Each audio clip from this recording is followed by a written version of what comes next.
Hello everyone, welcome to my YouTube channel. तो कैसे हैं आप सब? बहुत अच्छे से। पिछली वीडियो में जो कुछ भी पढ़ा था क्या समझ में आया था? अगर नहीं समझ में आया था तो कमेंट में जरूर बताइएगा। पिछली वीडियो में हम लोग नेक्स्ट टॉपिक जो पढ़े थे वो मिश्र धातु पढ़ लिए थे। मिश्र धातु क्या होता था ये आप जान गए थे। इसमें क्या होता था, दो या दो से अधिक समांगी धातुओं का मिश्रण होता था। समांगी का मतलब वो पूरी तरह से मिक्स हो जाए, ठीक। तो हमने उसमें क्या क्या पढ़ लिया था? पीतल पढ़ लिया था, कांसा भी पढ़ लिया था, स्टेनलेस स्टील भी पढ़ लिया था। वो किससे किससे मिल के बने हैं इस चीजों को भी हमने बहुत अच्छे से देख लिया था, जान लिया था। अब जो हमारा नेक्स्ट टॉपिक आएगा वो आएगा परमाणु त्रिज्या, एटॉमिक रेडियस। हेडिंग बनाइएगा परमाणु त्रिज्या। परमाणु त्रिज्या। अब ये होता क्या है, परमाणु त्रिज्या किसे कहते हैं? तो बहुत बेसिक सी बात है, ये क्लास आप 11 से ही सुनते आए होंगे कि परमाणु त्रिज्या होता क्या है। तो परमाणु त्रिज्या क्या होती थी? मान लीजिए कि ये हमारा कोई भी परमाणु है, ठीक। परमाणु के बीच में क्या होता है? नाभिक, जिसको हम लोग केंद्र कहते हैं। क्या होता है ये? नाभिक, या फिर हम लोग इसी को क्या कहते हैं? केंद्र कहते हैं। क्या कहते हैं? केंद्र। अब बोला जा रहा है कि जो अंतिम इलेक्ट्रॉन होगा, मान लीजिए वो इलेक्ट्रॉन कहीं भी हो सकता है। ये परमाणु जो त्रिज्या होती है छोटी बड़ी भी हो सकती है। तो यहाँ पे जो अंतिम इलेक्ट्रॉन है उनके बीच की जो दूरी है, इनके बीच की जो दूरी है उसी को हम लोग क्या कह रहे हैं? परमाणु त्रिज्या कह रहे हैं। तो आप इसका डिफिनीशन किस प्रकार से लिखोगे? इसका आप डिफिनीशन लिखोगे, किसी भी परमाणु में, किसी भी परमाणु में उसके क्या होंगे? जो अंतिम इलेक्ट्रॉन होंगे, उन नाभिक से और अंतिम इलेक्ट्रॉन के बीच की जो दूरी होगी उसी को हम लोग क्या कहेंगे? परमाणु त्रिज्या कहेंगे। क्या कहेंगे? परमाणु त्रिज्या। तो ये आप ये भी बोल सकते हो कि परमाणु त्रिज्या कब बढ़ सकती है? जब ज्यादा से ज्यादा क्या होगा? परमाणु आकार बढ़ता होगा तो परमाणु त्रिज्या भी बढ़ सकती है। और ये डिपेंड करेगा कि जो अंतिम इलेक्ट्रॉन है वो कहाँ है, पहले कक्षक में है कि दूसरे तीसरे कैसे है। ये सारी चीजें आप इसमें देख सकते हो। अब होता क्या है, जैसे मैं 3D की बात करूँ, 3D श्रेणी की अगर हम लोग बात करें तो इसमें क्या होता था? 3D श्रेणी में बाएं से दाने पर क्या होता था? आकार घटता था, फिर उसके बाद धीरे धीरे क्या होने लगता था? बढ़ता था। तो ये सारी चीजें हम लोग इसके बारे में पढ़ेंगे। इसको लिखिएगा, लिखेंगे क्या कि किसी भी, इसका डिफिनीशन लिखिए, किसी परमाणु, किसी परमाणु में नाभिक या फिर क्या होगा? केंद्र। नाभिक केंद्र से अंतिम अंतिम इलेक्ट्रॉन मध्य की के मध्य की दूरी को दूरी को परमाणु त्रिज्या कहते हैं। परमाणु त्रिज्या कहते हैं या कहलाता है, ठीक, कहते हैं। ठीक है, ये क्या होता है? परमाणु त्रिज्या होता है। ये बातें तो समझ में आई होगी, इसमें कोई दिक्कत नहीं है आपको, और दिक्कत होनी भी नहीं चाहिए। अगर आपको कोई भी दिक्कत होगा तो जरूर बताइएगा। किसी परमाणु में नाभिक या केंद्र से अंतिम इलेक्ट्रॉन के मध्य की दूरी को परमाणु त्रिज्या कहते हैं, ठीक। अब यहाँ पे 3D श्रेणी की अगर हम लोग बात करें, 3D श्रेणी के जो तत्व हैं अगर हम लोग इनकी बात कर ले, ठीक है, तो इसमें क्या होता था? पहले कौन आता था? स्कैंडियम, फिर कौन आएगा? टाइटेनियम, फिर कौन आता था? वैनेडियम, फिर कौन आएगा? वैनेडियम। वैनेडियम के बाद कौन आ रहा है? क्रोमियम। क्रोमियम के बाद कौन आ रहा है? मैग्नीज आ रहा है। फिर उसके बाद कौन आएगा? आयरन आएगा।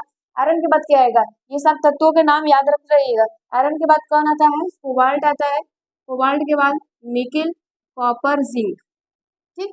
कुछ इस प्रकार से आएंगे। तो ये इस प्रकार से देखिए, पहले घटेगा फिर उसके बाद क्या होगा? धीरे धीरे बढ़ना शुरू हो जा रहा है, फिर धीरे धीरे ये क्या हो रहा है? बढ़ना शुरू हो जा रहा है। इंपॉर्टेंट देने वाली चीज है क्रोमियम और आयरन पे। कई बार सवाल आ जाते हैं कि क्रोमियम आयरन से बड़ा है परमाणु त्रिज्या में। आपको ये रीजन भी बताना पड़ेगा कि ऐसा क्यों होता है, ठीक, तो आप बता सकते हैं। अब इसमें नोट करके कुछ लिख लीजिएगा। नोट करके क्या लिखेंगे? 3D श्रेणी में बाएं से दाएं जाने पर परमाणु त्रिज्या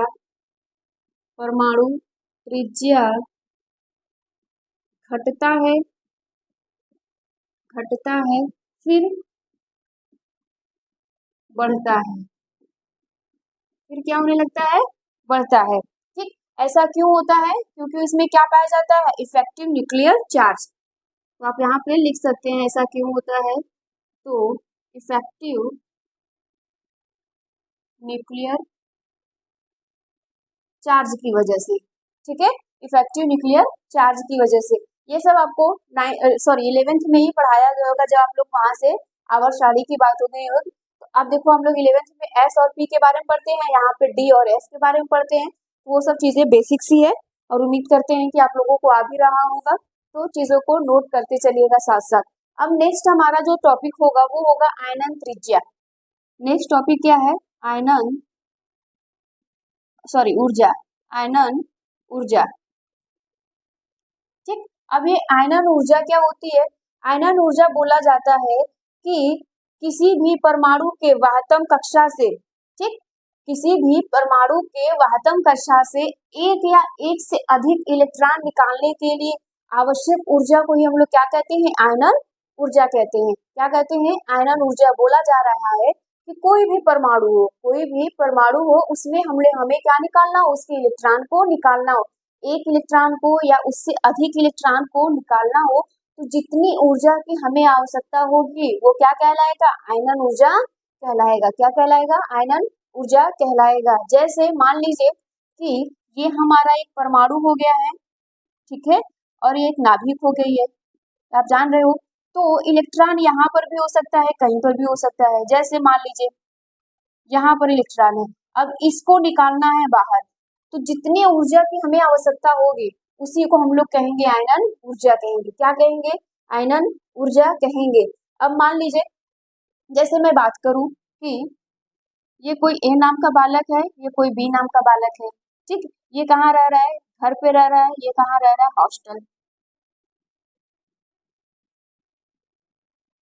ठीक, हॉस्टल में रह रहा है। अब आपको मन किया मूवी देखने का, है ना, अभी तो 12th में पढ़ रहे हो तो मूवी तो देखना जरूरी नहीं है, लेकिन मन कर रहा है कि अब हमें मूवी देखना है, तो घर वाले तो परमिशन देंगे नहीं, बोलेंगे पहले पढ़ लो, बोर्ड एग्जाम देना है। तो अब आपको मन किया है, तो ये जो घर पर है इस वाले बक्से को ले जाने के लिए आपको मेहनत ज्यादा करनी पड़ेगी ना, ज्यादा झूठ बोलना पड़ेगा, ज्यादा ऊर्जा लगानी पड़ेगी, कभी मम्मी को इम्प्रेस करना पड़ेगा, कभी उसके पापा को, भाई बहन, दुनिया तरह की तमाम चीजें हो सकती है। लेकिन ये जो बालक हॉस्टल में है इसके लिए क्या, कुछ भी नहीं है, ये तो बाहर है ना, घर से दूर है, तो इसके लिए ये आपको जरूरी नहीं पड़ेगा। आप क्या बोलोगे, बस बोल दोगे भाई चलो मूवी देखना है, मन कर रहा है, तो फिर निकल लोगे। अगर किसी वजह से घर से कॉल भी आ जाता है तो मैं पढ़ रहा हूँ, कौन देखने जा रहा है, ठीक। तो यहीं पे चीजें, तो इसका मतलब क्या है कि अगर परमाणु त्रिज्या, यहाँ पे आप बोल सकते हो नाभिक से इलेक्ट्रॉन की दूरी जितनी ज्यादा बढ़ती जाएगी, दूरी जितनी ज्यादा बढ़ती जाएगी, आयनन ऊर्जा कम लगाना पड़ेगा। आयनन ऊर्जा क्या लगाना पड़ेगा, कम लगाना पड़ेगा। और इस वाले बच्चे के लिए आयनन ऊर्जा ज्यादा लगाना पड़ेगा। क्या लगाना पड़ेगा, आयनन ऊर्जा ज्यादा लगानी पड़ेगा। क्यों, क्योंकि ये क्या है, घर के पास है। मान लीजिए ये नाभिक इसका घर है और ये इसी कक्षा में रह रहा है, तो यहाँ पे हमें ऊर्जा जो लगानी पड़ेगी वो ज्यादा, क्योंकि यहाँ से इसको खींचना पड़ेगा। और जो यहाँ पर दूर है, बाहर है, उसको आसानी से आप खींच लोगे। तो बात समझ में आ रही है, आयनन ऊर्जा क्या कर रहा है, आयनन ऊर्जा तो समझ में आ गया होगा, लेकिन आयनन ऊर्जा कब बढ़ सकता है, कब घट सकता है, ये भी क्लियर हो गया। मतलब आप बोलोगे कि दूरी जितना ज्यादा कम होगा उतना ज्यादा ऊर्जा लगानी पड़ेगी, दूरी जितना ज्यादा जितना ज्यादा अधिक होगा उतना आयनन ऊर्जा हमें कम लगाना पड़ेगा, ठीक है। यहाँ पे बोलोगे कि दूरी कम होगी, आयनन ऊर्जा ज्यादा लगाना पड़ेगा, और इसमें दूरी क्या होगी, अधिक होगी, तो आयनन ऊर्जा कम लगाना पड़ेगा। ये क्लियर हो गया। तो इसमें आप लिखेंगे किसी, इसका डिफिनीशन लिखिएगा, किसी विलगित गैसी, किसी विलगित गैसीय परमाणु के वाहतम वाहतम कक्षा से वाहतम कक्षा से एक या एक या एक से अधिक एक से अधिक इलेक्ट्रॉन को बाहर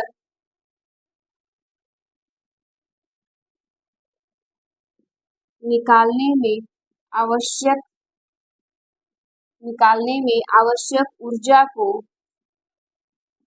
आवश्यक ऊर्जा को आयनन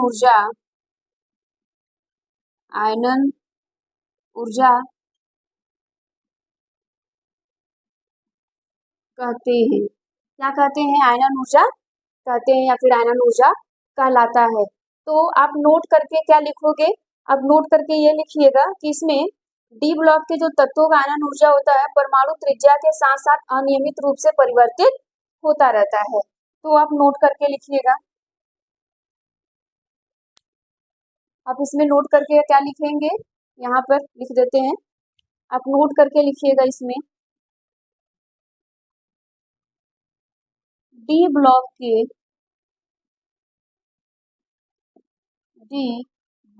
के तत्वों का आयनन ऊर्जा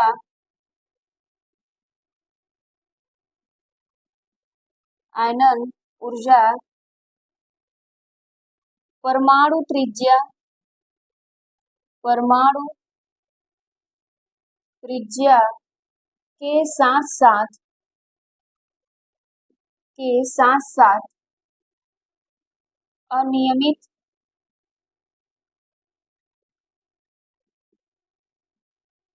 रूप से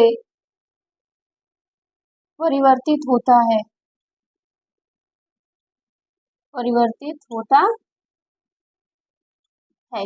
अभी जो हम ये परमाणु के बारे में बात करके समझाए थे ये उसी चीज को बोल रहा है कि आयनन ऊर्जा किस पे डिपेंड करेगा? परमाणु त्रिज्या के साथ साथ अनियमित रूप से परिवर्तित होता रहेगा। मतलब परमाणु त्रिज्या है वो घटेगा तो आयनन ऊर्जा पे क्या असर पड़ेगा? बढ़ेगा तो आयनन ऊर्जा पे क्या असर पहुंचेगा? तो नोट करके जो चीजें बोला जा रहा है उसको नोट करके ही लिखिएगा। नोट्स बनाते चलिए, आपको ये जरूरी है, काम देगा। तो अब अगर हम नेक्स्ट और बात करें तो यहाँ पे बोला जाता है कि जो अस्थाई कक्षा है, अस्थाई कक्षा अगर आपको याद होगा तो क्या क्या बताए थे? अस्थाई कक्षा में हम आपको बताए थे D5, D10 एंड D0। ठीक, यही बताए थे ना। ये जो होंगे अब इनकी बात हो रही है तो इन पे क्या होगा? तो आप लिखोगे अस्थाई कक्षा D5, D10, D0 का आयनन ऊर्जा उच्चतम होता है। आयनन ऊर्जा उच्चतम होता है। ठीक है, ये बात हो गई है। अब यहाँ तक इसको नोट कर लीजिए, फिर हम लोग इसके बारे में यहाँ तक हम अब इसके बाद हम लोग क्वेश्चंस को देखेंगे कि कितने सारे क्वेश्चंस किस प्रकार से पूछे जाते हैं। तो ये सारी चीजों को आप अच्छे से नोट कर लीजिए। अब यहाँ पे इतने सारे क्वेश्चंस है, सभी क्वेश्चंस का आपको क्या करना पड़ेगा? जवाब देना होगा। अब देखिए, डी ब्लॉक को संक्रमण धातु क्यों कहे जाते हैं? डी ब्लॉक के जो संक्रमण धातुएं हैं वो क्यों कहे जाते हैं? तो इसका आंसर क्या होगा? जल्दी से बताओ, सब कुछ पढ़े हो तो आप बोलोगे डी ब्लॉक के तत्व। क्या बोलोगे? डी ब्लॉक के तत्व के डी कक्षक अयुग्मित इलेक्ट्रॉन होते हैं, इसलिए इसे क्या कहते हैं? संक्रमण धातु कहते हैं। तो इसका आंसर क्या लिखेंगे? ये सारे क्वेश्चंस बोर्ड में इसी तरीके से पूछे गए हैं और इसी तरीके से पूछे जाएंगे। क्वेश्चंस रिपीट भी हो सकते हैं, अगर नए फॉर्म में भी बनते हैं तो इसी लेवल का बनेंगे। तो आप इन सभी चीजों को देखते हुए चलिएगा।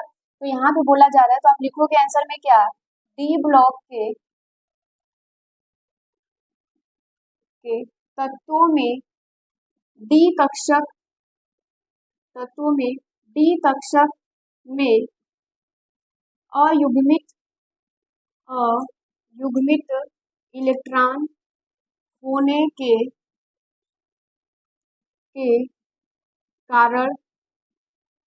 के कारण उसे संक्रमण धातु कहते हैं। क्या कहते हैं? संक्रमण धातु कहते हैं। ठीक, डी कक्षक में अयुग्मित इलेक्ट्रॉन होने के कारण उसे हम लोग क्या कहते हैं? संक्रमण धातु कहते हैं। क्या ये बात समझ में आ गई? इसलिए डी कक्षक कहलाते हैं, इसे डी कक्षक भी कहलाते हैं। तो इतनी बातें होगी। आंसर देखो, जो मेन चीजें हैं वो अपने हिसाब से मेन चीजें हैं जो वो लिखना पड़ेगा और सेंटेंस आप अपने तरीके से बना लेना। ठीक है, सेंटेंस में आप बढ़ा चढ़ा के भी बना सकते हो, क्योंकि इसलिए ऐसे कि, लेकिन परंतु आप लगा देना। लेकिन चीजों को हमेशा याद रखो कि जो डी कक्षक होंगे वो क्या होंगे, अयुग्मित इलेक्ट्रॉन होंगे। क्या होंगे, अयुग्मित इलेक्ट्रॉन होंगे। ठीक है, अब नेक्स्ट हम लोग क्वेश्चंस की बात करें तो डी ब्लॉक के तत्व परिवर्ती ऑक्सीकरण संख्या दिखाते हैं क्यों।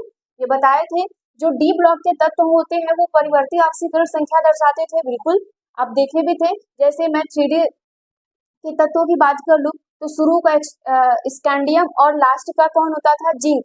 यही दो ऐसे थे, जैसे प्रथम और अंतिम आखिरी, यही दो ऐसे थे जो अस्थायी होते थे, बाकी सब क्या होते थे, परिवर्ती। सब में 2 4 5 ऐसे शो करते थे। तो यहाँ पर आप क्या लिखोगे, NS। NS क्या होता था, ये S वाला ऑर्बिटल होता था, और N क्या है, नंबर है, संख्या है। ठीक, फिर NS तथा N-1, N-1 मतलब कि N अगर 4 आ रहा है तो 4 माइनस 1 कर दीजिए, कितना आएगा, 3 आएगा। तो वही चीज ये बता रहा है डी के लिए। क्या बता रहा है, डी के लिए डी कक्षक में ऊर्जा अंतराल कम होता है, इसलिए ये क्या करते हैं, परिवर्ती ऑक्सीकरण संख्या दर्शाते हैं। जैसे अगर मैं फॉर एग्जांपल के लिए समझाऊं, एन हम लोग क्या रख ले, 3 रख दे। एन अगर हम लोग 3 रखते थे तो यहाँ पे अगर हम पुट करेंगे तो यहाँ पे क्या हो जाएगा, 3s हो जाएगा। बोलो, इसमें 3s होगा। अगर हम इसकी बात करें तथा, तो यहाँ पे किसकी बात करूं, एन, तो यहाँ पे 3 माइनस 1 रख दो तो क्या आ जाएगा, 2 आ जाएगा, डी। तो बात ये हो रही है कि 3s और 2d के बीच में जो ऊर्जा अंतराल है वो बहुत कम होता है।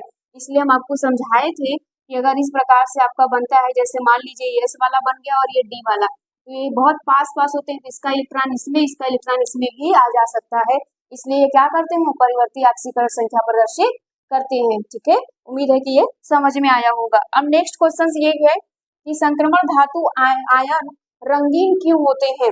अब ये रंगीन क्यों होता है, अब देखिएगा, अब इसमें बोला जा रहा है कि संक्रमण धातु आयन रंगीन क्यों होते थे। अब इसका आंसर यहाँ लिख रहे हैं, सबका सामने सामने आंसर लिखा जाएगा। ठीक है, अब यहाँ पे रंगीन क्यों होता है तो आप बता सकते हो, डी कक्षक में अयुग्मित इलेक्ट्रॉन होने के कारण, डी कक्षक में अयुग्मित इलेक्ट्रॉन होने के कारण। अब आप आंसर को बहुत बाकायदे अच्छे से लिख सकते हो। आप बोलोगे संक्रमण धातु आयन रंगीन इसलिए होते हैं क्योंकि डी कक्षक अयुग्मित होते हैं या होने के कारण। आप अपने हिसाब से आंसर अच्छे से बना लेना, लेकिन जो एग्जैक्ट होगा यही चीज होगा। ये सारी चीजें है आपको याद रखनी होगी। नेक्स्ट है संक्रमण धातु अनुचुंबकीय क्यों होते हैं। ये मैग्नेटिक और नॉन मैग्नेटिक की बात कर रहा है, जैसे मैग्नेटिक और पैरामैग्नेटिक की बात हो रही है। तो ये चुंबकीय क्यों होते हैं, जल्दी से आंसर दो। चुंबकीय क्यों कहा जाता है तो आप यही बोलोगे कि इसमें क्या होते हैं, अयुग्मित इलेक्ट्रॉन होते थे। ठीक है, तो आप बोलोगे डी कक्षक में अयुग्मित इलेक्ट्रॉन होने के कारण। ठीक है, डी कक्षक में अयुग्मित इलेक्ट्रॉन होने के कारण। हम इसका फॉर्मूला भी बताए थे आपको, क्या होता था, n ब्रैकेट में ये अंडर रूट में ऐसे 2 प्लस होता था। यही से हम लोग, n क्या है यहाँ पे, अनपेयर्ड इलेक्ट्रॉन का नंबर है। क्या है, अनपेयर्ड इलेक्ट्रॉन का नंबर है। ठीक है, अब यहाँ पे संक्रमण धातु धात्विक बंध क्यों बनाते हैं। अब ये बताओ धात्विक बंध क्यों बनाते हैं, तो इसमें क्या बोला जाता था, डी कक्षक जो होते थे रिक्त होते थे ना, रिक्त लिखिएगा आंसर में, रिक्त डी कक्षक होने के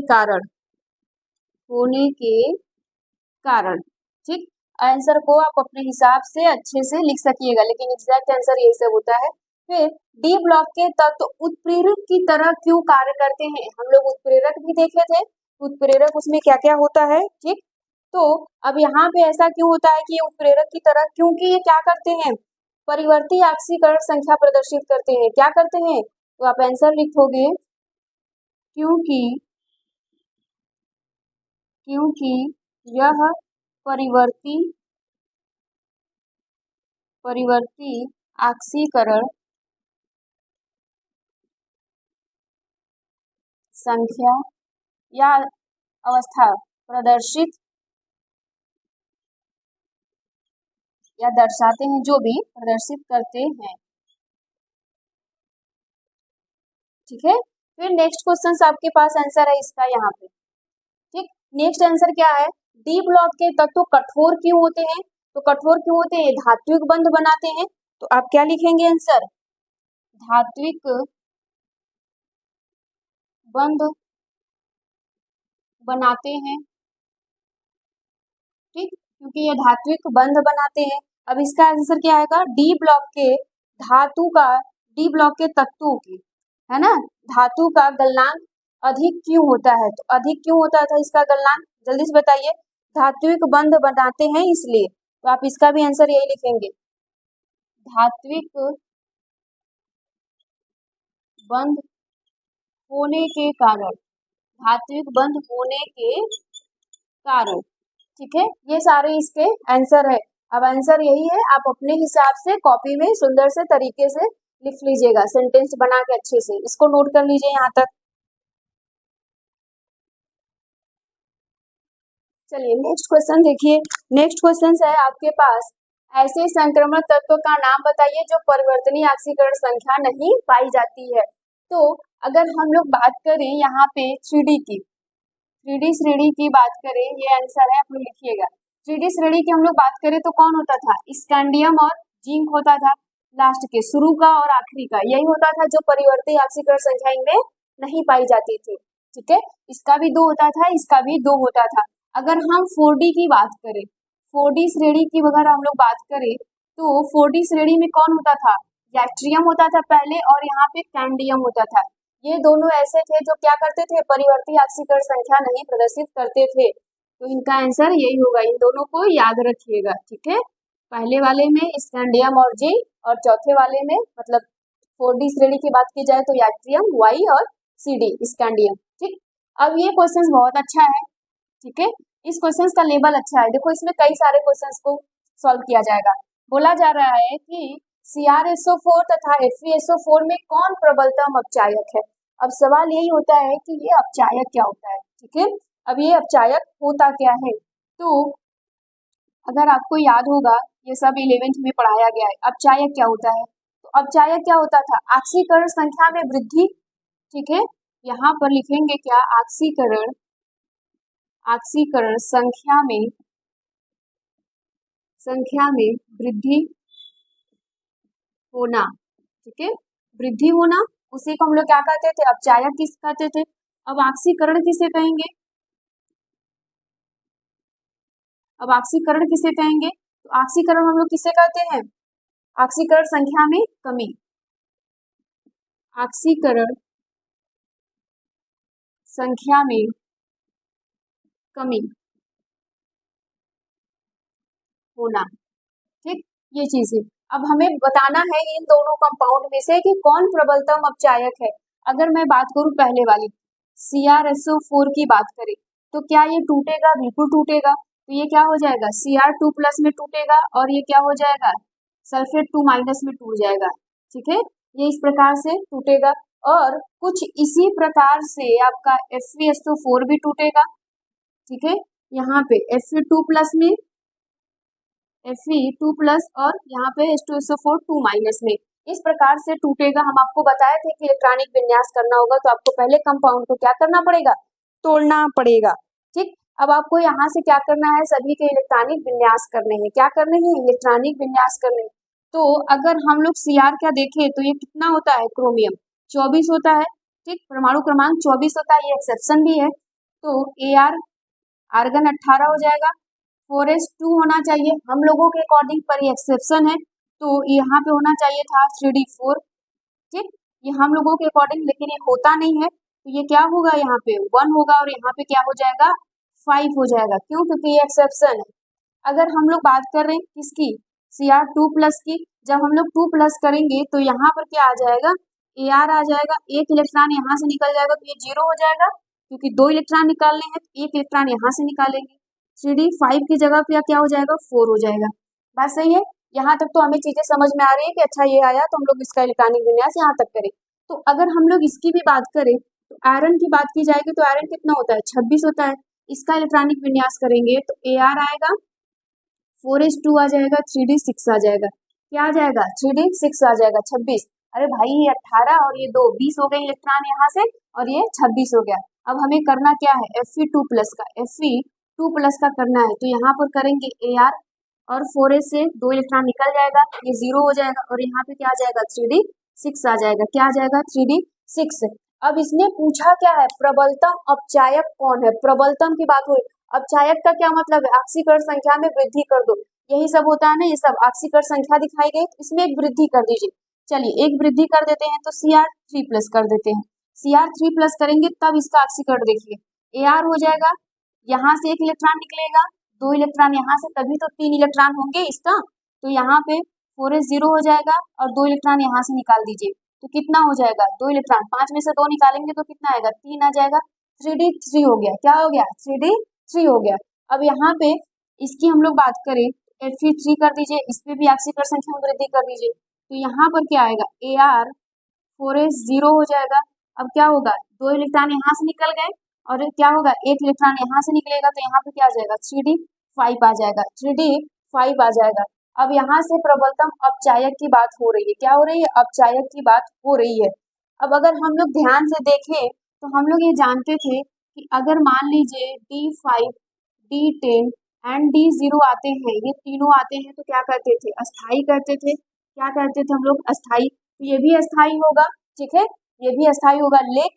लेकिन ध्यान रखिए, क्रोमियम के हम लोग पढ़े थे कि अगर D3 आएगा क्रोमियम पे, एक्सेप्शन है, D3 आएगा तो क्या होगा, प्रबल अस्थाई होगा। क्या होगा, प्रबल अस्थाई होगा। तो इसलिए इसमें प्रबलतम अपचायक कौन होगा, Cr होगा। कौन होगा, Cr होगा। क्रोमियम ये प्रबलतम अपचायक होगा। इस प्रकार के क्वेश्चंस आए तो आपको घबराना नहीं है, इसका आंसर इसी प्रकार से देना है। ठीक, यहाँ तक इसको नोट कर लीजिए अच्छे से।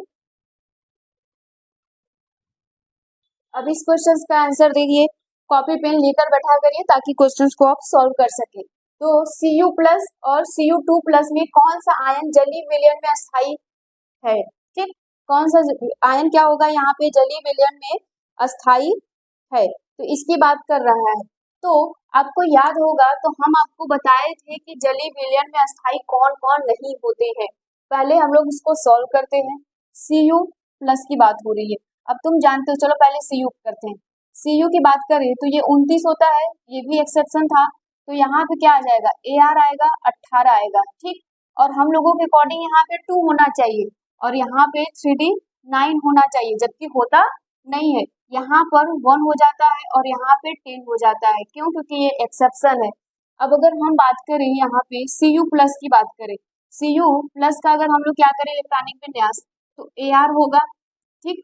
फिर यहाँ से क्या हो जाएगा, 4s क्या हो जाएगा, 0 हो जाएगा, क्यों, क्योंकि एक ही इलेक्ट्रॉन इसमें से निकला है, और यहाँ पे 3d10 हो जाएगा, ठीक है, यहाँ पे 3d10 हो जाएगा। अगर हम दूसरा बात करें, Cu2+ की बात करें, अगर हम इसका इलेक्ट्रॉनिक विन्यास करेंगे तो Ar हो जाएगा, और 4s 0 होगा, क्यों, क्योंकि एक इलेक्ट्रॉन निकलेगा यहाँ से, और एक इलेक्ट्रॉन इसमें से निकलेगा, क्योंकि 2 इलेक्ट्रॉन हमें निकालना है, तो यहाँ पे 3d9 होगा। बोलो होगा कि नहीं। अब आपसे पूछ रहा है कि जलीय विलयन में अस्थाई कौन होगा, तो हम आपको बताए थे क्या, कि जलीय विलयन में अस्थाई कौन कौन नहीं होता, D0, D5 एंड D10, ये क्या होते हैं, जलीय विलयन में अस्थाई।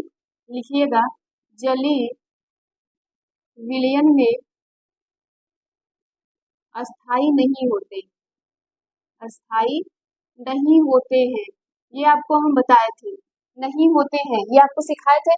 अब देखो यहाँ पे तो D10 है, तो इसका मतलब ये क्या होगा, कि अस्थाई नहीं होगा, और यहाँ पे क्या है, 3d9 है, तो ये क्या होगा, अस्थाई होगा, अस्थाई होगा। और क्यों होगा, आपको पता हो गया कि यहाँ पे क्या होते हैं, D0, D10, D5 क्या होते थे, जलीय विलयन में अस्थाई नहीं होते थे, तो इसका आंसर ये होगा।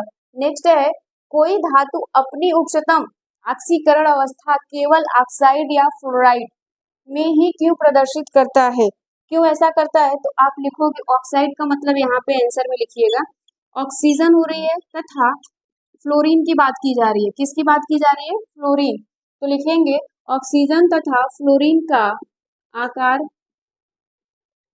आकार छोटा होता है। क्या होता है आकार? छोटा होता है।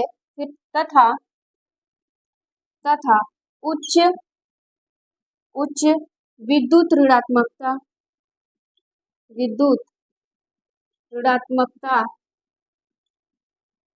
वाला विद्युत ऋणात्मकता वाला तत्व है। ठीक, इसलिए क्या करते हैं? प्रदर्शित करते हैं। ठीक है, उच्च ऑक्साइड प्रदर्शित करते हैं।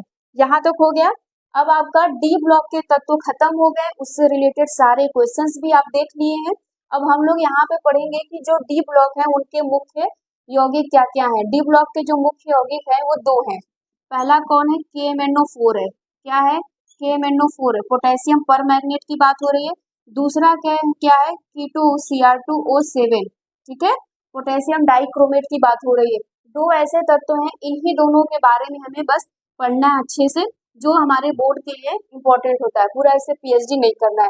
तो आपका डी ब्लॉक खत्म हो गया, इससे रिलेटेड सारे क्वेश्चन देखो, इस लेवल के क्वेश्चन अच्छे होते हैं, जैसे ये लेवल के, ये इससे पहले हम लोग जो कराए हैं उस लेवल के, और बाकी जो उसके पीछे पड़े हैं सब वो क्वेश्चंस आए कहीं ना कहीं है, और वहां से प्रिडिक्शन हुआ है कि इस प्रकार से क्वेश्चन आ सकते हैं। तो उस प्रकार के क्वेश्चन सभी बच्चे बना लेते हैं, लेकिन जो ऐसे क्वेश्चंस होते हैं वो थोड़ा सा टफ होता है। ठीक है, तो जब आप पढ़ लिए अच्छे से तो सारी चीजों को रिवीजन कर लेना, नोट्स बनाते चलना। Thank you.